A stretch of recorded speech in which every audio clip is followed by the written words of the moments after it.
Hello friends, నేను శరణ్యాని.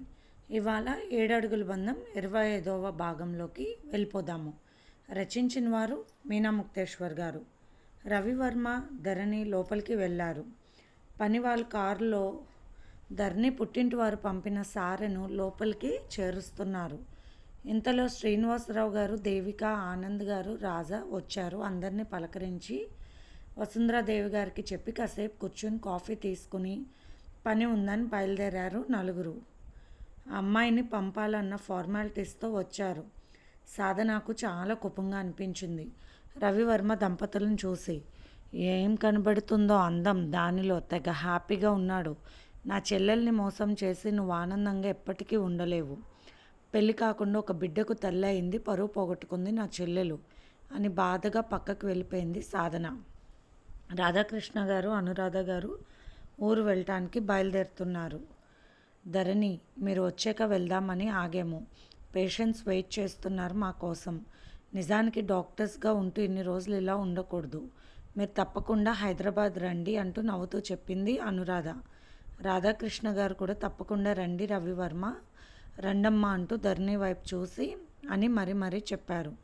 వదిన మీకోసం అంటూ ధరణి ఆడబడుచుకి ఇవ్వాల్సిన బాక్స్ ఇచ్చింది.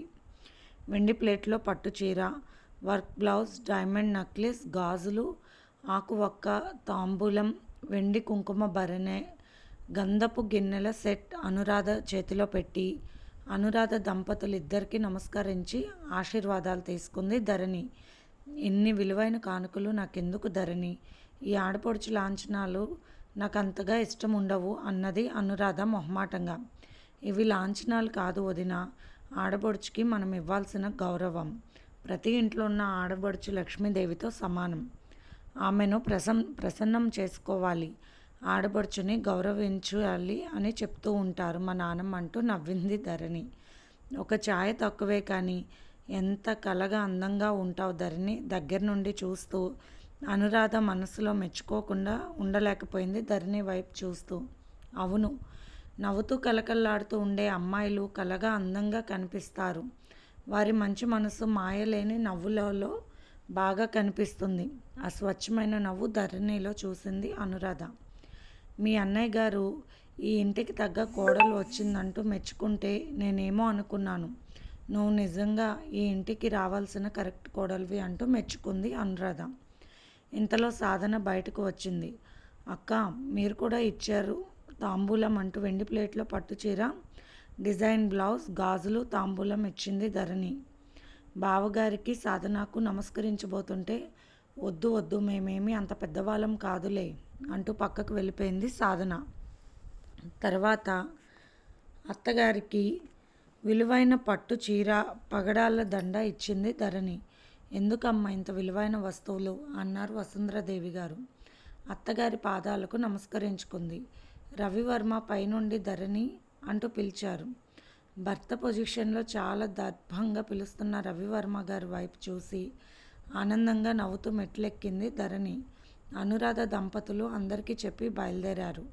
లోపలికి వెళ్తున్న ధరణిని ఒకసారిగా పైకెత్తుకున్నారు రవివర్మ. అయ్యో ఉండండి, ఏమిటి ఇలా చేస్తున్నారు, భయంగా ఉంది అంటూ నవ్వేసింది ధరణి. లేకుంటే అందరి పాదాలకు నమస్కరిస్తూ కిందే ఉంటావా, నా దగ్గరికి రావా అంటూ గిరగిరా తిప్పుతూ ఉంటే అమ్మో నాకు కళ్ళు తిరుగుతున్నాయి, దింపండి అన్నది ధరణి. కిందకు దించారు రవివర్మ నవ్వుతూ. ఏం మాట్లాడుతున్నారు, పెద్దల దీవెనలు మనకెప్పుడు కావాలి, అలా ఉండకూడదు. అందరూ ఉండగా ఇలా పైకి రాకపోతే అన్నయ్య వదిన బయలుదేరుతున్నారు కదా, కాసేపు కింద ఉంటే తప్పేముంది అన్నది ధరణి.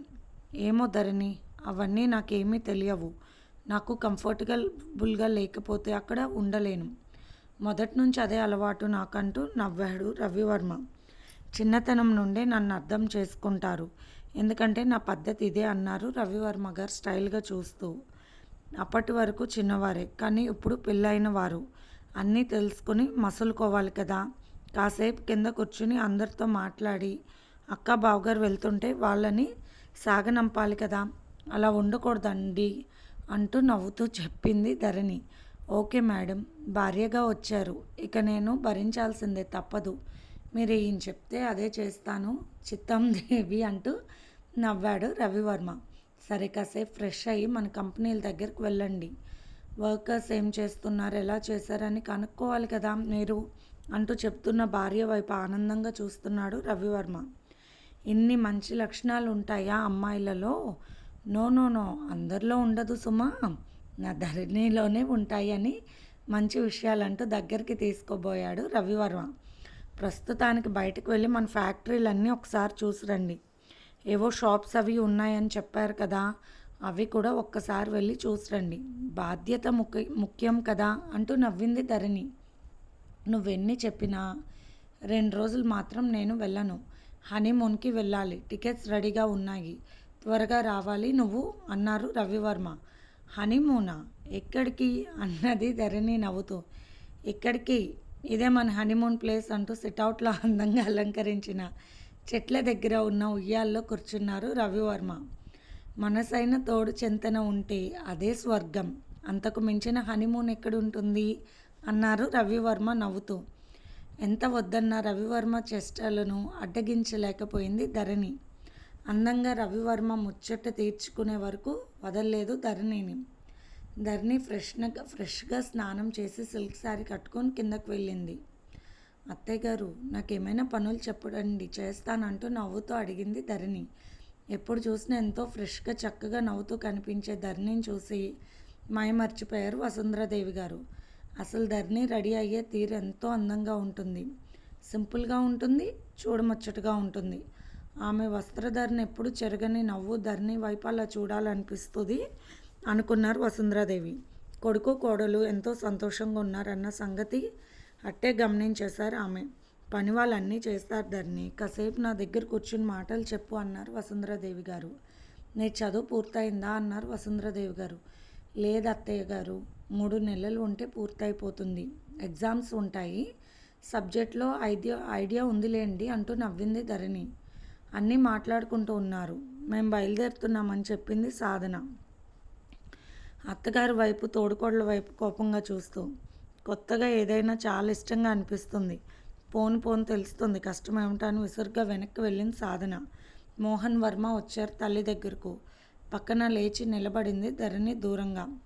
వెళ్ళి వస్తానమ్మా అన్నాడు మోహన్. జాగ్రత్త మోహన్ అని చెప్పడమే ఫాస్ట్గా వెళ్ళిపోయారు మోహన్ వర్మ, సాధన. పిన్ని, నువ్వు తెచ్చిన చాక్లెట్ బిస్కెట్లు చాలా బాగున్నాయి, ఎక్కడ తెప్పించారు అంటూ అడిగారు పిల్లలు. ఇక రండి, టైం అవుతుందంటూ సాధన వారిద్దరిని విసురుగా తీసుకెళ్ళింది. ధరణికి మనసులో చివుక్కుమనిపించింది. ధరణి అంటూ పిలిచారు రవివర్మ. వాడు నిన్ను ఇక్కడ ఉండనివ్వడు, కానీ పైకి వెళ్ళమ్మా, కొత్త పెళ్ళికూతురువి, ఇప్పుడే నువ్వేమీ చేయాల్సిన అవసరం లేదు, హాయిగా ఉండండి, ఏమీ ఆలోచించుకోండి, టైంకి మాత్రం తినండి అంటూ నవ్వారు వసుంధరాదేవి గారు. సిగ్గుపడుతూ ఉంటే ధరణి అంటూ మళ్ళీ పిలిచాడు రవివర్మ. ఏంటండి కిందుంటే అలా పిలుస్తున్నారు, అత్తయ్య గారు నవ్వుకుంటున్నారు అన్నది ధరణి భర్తతో. పెళ్ళి చేసుకున్నాను, నా భార్యవి కదా, నాకు హక్కు ఉంది కదా, నువ్వు నా దగ్గరే ఉండు అన్నారు రవివర్మ అలిగినట్లు ముఖం పెట్టుకొని. సరిపోయింది అల్లరి అంటూ నవ్వుతూ భర్తను అనుసరించింది. గీతిక ల్యాప్టాప్ దగ్గర కూర్చొని అసహనంగా చూస్తుంది. అబ్బా, నిన్న అంతా ఆన్లైన్లోకి రాలేదు, అన్నం కూడా తినలేకపోయింది. అబ్బా, స్టేట్స్లో రకరకాల ప్లేసుల్లో తను నిలబడ్డ ఫోటోలు షేర్ చేశాడు, ఎంత అందంగా ఉన్నాడు. ఆ తర్వాత మళ్ళీ రాలేదు ఆన్లైన్కి. మధు, ప్లీజ్ ఒక్కసారి మాట్లాడంటూ మెసేజ్ పెట్టింది. అబ్బా, ఆన్లైన్లోకి వచ్చారంటూ సంతోషంగా చూసింది. నిన్నంతా వర్క్లో బిజీగా ఉండి చేయలేదు డార్లింగ్, నాకు మనసంతా నీ దగ్గరే ఉంది, అసలు నా కళ్ళ ముందు ఉంటే నిన్ను నన్ను ఏం చేసేవారు అంటూ తను పక్కన ఉండి చిలిపి చేష్టలు చేస్తున్నట్టుగా ఫీలింగ్ ఇస్తూ మయమర్చిపోయి మాట్లాడుతుంది గీతిక. ఏం చేస్తానా, నీ గదిలోకి దొంగలా వచ్చేస్తా, నీతో కలిసిపోతా డార్లింగ్. ఏయ్, నీకు నిక్నేమ్ ఉందా అని అడిగాడు మధుకిరణ్. అందరూ నన్ను చిన్ని అని పిలుస్తారంటూ ముద్దుగా ముఖాన్ని పెట్టుకొని ఎదురే ఉన్న వారితో మాట్లాడుతున్నట్టుగా ఫీల్ అయిపోతూ మెసేజ్ పెట్టింది గీతిక. నీకు తెలుసా, త్వరలో ఇండియా వచ్చేస్తున్నాను, మా తాతగారు ఇల్లు విజయవాడలో, అని మెసేజ్ చేశాడు మధుకిరణ్. మీ బిల్డింగ్ ఎక్కడా, మీకేం బిజినెస్లు అంటూ ఏవేవో ప్రశ్నలు వేసింది గీతిక ఆనందంగా. మేము ఎంతటి వాళ్ళమో తెలుసుకోవాలని నీకు ఉత్సాహంగా ఉంది కదూ. విజయవాడలో one of the biggest family మాది. అంతేకాదు మాకు పెద్ద చరిత్ర కూడా ఉండేది అని మెసేజ్ చేశాడు మధుకిరణ్. సర్ప్రైజ్ ఇవ్వనా, నేనుండేది విజయవాడలోనే అంటూ అందంగా నవ్వుతూ మెసేజ్ పెట్టింది గీతిక. మీరు ఇక్కడికి వచ్చి మళ్ళీ స్టేట్స్ వెళ్ళిపోతారా అంటూ మెసేజ్ చేసింది గీతిక. ఏ, నాతో వచ్చేస్తావా చిన్ని, రమ్మంటే అంటూ మెసేజ్ ఇచ్చాడు మధుకిరణ్. మా తాతగారి దగ్గరకు వెళ్ళాలి, ఆయన ఏం చెప్తారో ఇకపై నేను ఆ దారిలో నడవాలి. చిన్నప్పటి నుంచి నేను మా తాతగారి దగ్గర పెరగలేదు, మమ్మీ దగ్గర పెరిగాను, డాడీ లేరు అని చెప్పాడు మధుకిరణ్. అయ్యో సారీ, ఎందుకు? మా మమ్మీని బాగా చూసేవారు కాదు. మా మమ్మీ ఎప్పుడు ఏడుస్తూ ఉండేది. నాకు ఊహ తెలిసేసరికి లేరు, చనిపోయారు. ఏవో గొడవలు అని చెప్పాడు మధుకిరణ్.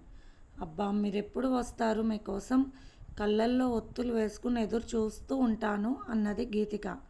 నీకు తొందరపాటు స్వభావం, నాది కూడా అదే స్వభావం అంటూ నవ్వుతున్నట్టు మెసేజ్ చేశాడు మధుకిరణ్.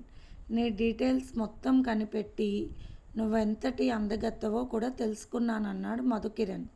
అవునా, అది తప్పు కదా అన్నది గీతిక వయ్యారంగా.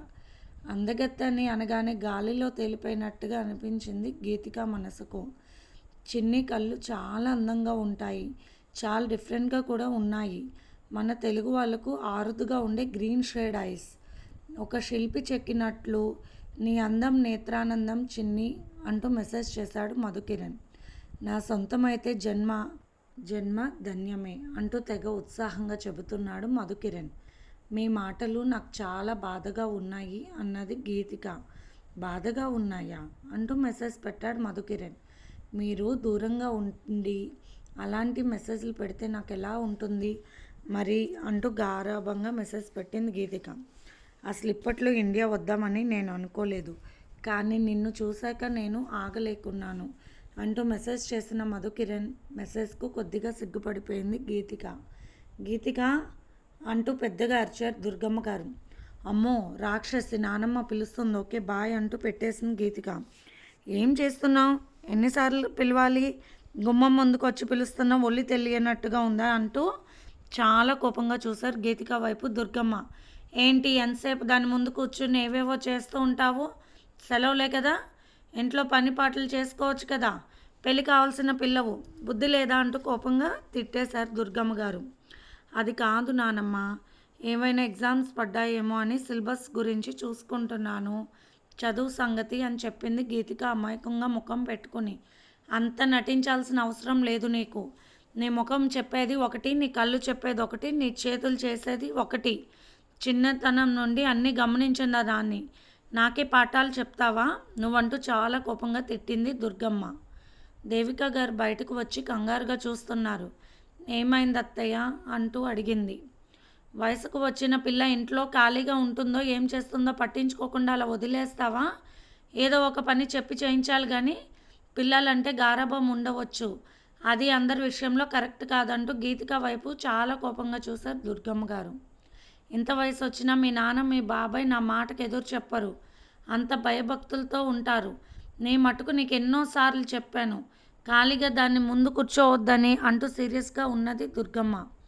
అమ్మో ఏం ఫైర్ అయిపోతున్నావు అంటూ వచ్చింది శ్రావణి. నోర్మోయ్ అన్నది దుర్గమ్మ కోపంగా. అయ్యే బాబోయ్, ఏమిటి నానమ్మ కోపంగా ఉంది?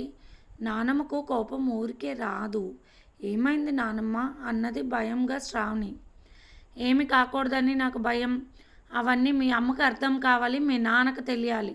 నానమ్మ నేనేం చేశాను నీకు అంత కోపం వచ్చిందన్నది గీతిక ఏడుపు మొహం పెట్టుకొని. నువ్వేం చేస్తున్నావో నీ అంతరాత్మకు తెలుసు. ఒకవేళ టెక్నాలజీలు నాకు తెలియకపోయినా నీ కళ్ళల్లో ఉన్న విషయం నాకు బాగా తెలుసు. నువ్వు చెబుతున్నది ఒకటి, నీ కళ్ళు చెబుతున్న విషయం ఒకటి అంటూ తీవ్రంగానే తిట్టింది దుర్గమ్మ గారు. కిందకి రా అంటూ పిలిచింది. దేవిక నువ్వు కాసేపు రెస్ట్ తీసుకో, వంట వాళ్ళిద్దరు చేస్తారు. గీతిక చపాతీలు చెయ్యి. నన్నేం చేయమంటారు నానమ్మ అన్నది శ్రావణి వచ్చి నవ్వు ఆపుకుంటూ. ఎండుమిరపకాయలు కారం చెయ్యి రోట్లో దంచి అన్నది దుర్గమ్మ కోపంగా. అమ్మో అలాంటి పనులు నేనేం చెయ్యను, ఎంచక్కా గులాబ్ జాములు చేసుకుంటాను. నీ ముందు కూర్చొని తింటాను. అడుగుతావు కదా, అప్పుడు చెప్తా నీ పని. అమ్మ దుర్గమ్మ తల్లి, నిన్ను కాదు అంటూ నానమ్మ వైపు చూస్తూ శ్రావణి, ఇదిగో బెజవాడ దుర్గమ్మ, నిన్నే, నీ పేరు పెట్టుకున్న ఈ దుర్గమ్మ కోడల్ని బాగానే చూస్తుంది. ముద్దుగా చూసుకోవాల్సిన మనవరాళ్ళను హింసలు పెడుతుంది. ఎలా ఉన్నాను నేను? క్యూట్గా ఉంటాను కదా. నన్ను కారం దంచమంటుంది. పోయిన జన్మలో నాకు అత్తయ్య ఉంటుంది అంటూ లోపలికి వెళ్ళి ఆపుకుంటూ ఉన్నారు. శ్రావణి చేసే చేష్టలు చూస్తూ, పాడే పాటలు వింటూ. గీతిక లోపలికి వెళ్ళి తిట్టుకుంటూ గోధుమ పిండి తీసింది. అసలు ఈ నానంతో నేను పడలేనంటూ తల్లి వైపు చూస్తూ తిట్టుకుంటూ పిండి మొత్తం విసురు కొడుతూ చేస్తుంది గీతిక. ఎందుకంత కోపం? ఆడపిల్లలకు వంట తెలియడం ముఖ్యం కదా. నానమ్మ చెప్పిన దాంట్లో తప్పేమీ లేదు అన్నారు దేవిక. వంటింట్లోకి హడావుడిగా వెళ్ళిన శ్రావణి 10 నిమిషాలలో గులాబ్ జాములు తయారు చేసుకుంది. వెండి బౌల్లో గులాబ్ జాములు వేసుకుని వెండి స్పూన్తో దర్జాగా రాకింగ్ చైర్లో దుర్గమ్మ గారి ముందు కూర్చుని, ఓ ఎంత బాగున్నావే గులాబ్ జామ్, పాకం కరెక్ట్గా సరిపోయింది, అస్సలు నోట్లో వేసుకుంటే కరిగిపోతున్నాయి.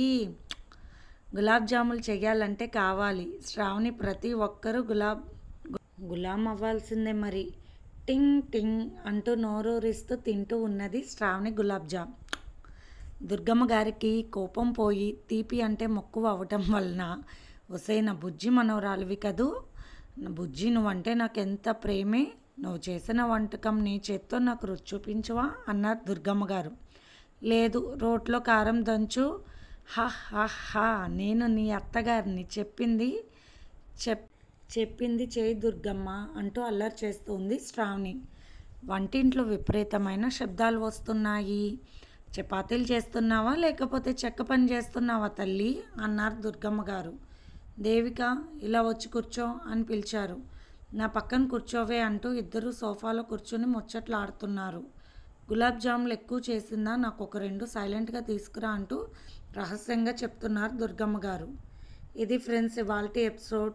రేపు ఇంకొక ఎపిసోడ్తో మీ ముందుకు వస్తాను ఫ్రెండ్స్. బాయ్.